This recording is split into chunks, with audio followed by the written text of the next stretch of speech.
నమస్తే and welcome to hit TV. ఉన్నత చదువులు చదివిన వారు ఉపాధి కోసం అమెరికా, కెనడా, బ్రిటన్, ఆస్ట్రేలియా లాంటి అభివృద్ధి చెందిన దేశాలకు వెళుతూ ఉంటారు. చదువు రాని, పెద్దగా విద్యార్హత లేని ఉన్నవారు ఊరిలో ఉపాధి లేని కూలీలు, కార్మికులు గల్ఫ్ దేశాలకు వెళ్తారు. ఇక తెలంగాణ నుంచి గల్ఫ్ దేశాలకు వెళ్లే కూలీలు, కార్మికుల సంఖ్య ఎక్కువే. దశాబ్దాలుగా గల్ఫ్ వలసలు కొనసాగుతున్నాయి.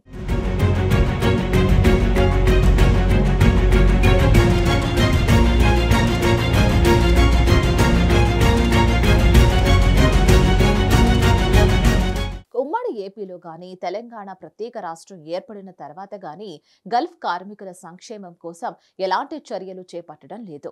ఉన్న ఊరును, భార్య, పిల్లలను వదిలి ఎడారి దేశాలకు వెళుతున్న కార్మికులు, కూలీలు వివిధ కారణాలతో అక్కడే అసువులు బాస్తున్నారు. ఏటా పదుల సంఖ్యలో గల్ఫ్ మరణాలు సంభవిస్తున్నాయి. ఇక నకిలీ ఏజెంట్ల మోసాలు ఇప్పటికీ కొనసాగుతూనే ఉన్నాయి. విజిట్ వీసాపై గల్ఫ్ దేశాలకు వెళుతున్న పలువురు అక్కడకు వెళ్ళాక ఇబ్బంది పడుతున్నారు. తిరిగి రాలేక, అక్కడ ఉండలేక ఆత్మహత్యలు చేసుకుంటున్నారు.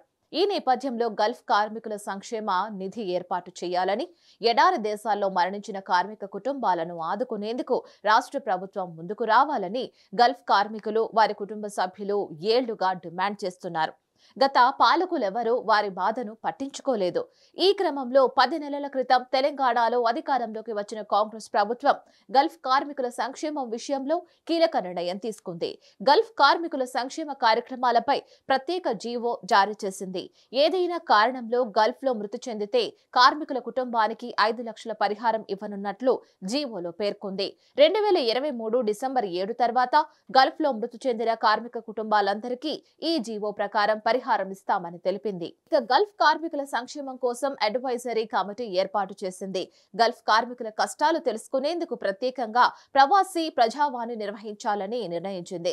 ఇక తెలంగాణలోని అన్ని గురుకులాల్లో గల్ఫ్ కార్మికుల పిల్లలకు ప్రాధాన్యం ఇవ్వనున్నారు. మరోవైపు గల్ఫ్ కార్మికుల సంక్షేమం కోసం ప్రత్యేకంగా సలహా కమిటీ ఏర్పాటు చేయాలని తెలంగాణ ప్రభుత్వం నిర్ణయించుకుంది. రాష్ట్రంలో గల్ఫ్ బోర్డు ఏర్పాటు, ఎన్ఆర్ఐ పాలసీ అమలుపై సీఎం రేవంత్ రెడ్డి ఆదేశాల మేరకు రవాణా శాఖ మంత్రి పొన్న ప్రభాకర్ అధ్యక్షతన గల్ఫ్ కార్మిక సంఘాల ప్రతినిధులతో శనివారం సమావేశం నిర్వహించారు. గల్ఫ్ కార్మికుల సంక్షేమం కోసం రూపొందించిన 5 అంశాలపై చర్చించారు. గల్ఫ్ కార్మికుల సంక్షేమం కోసం అధ్యయన కమిటీ ఏర్పాటు చేయాలని నిర్ణయించింది.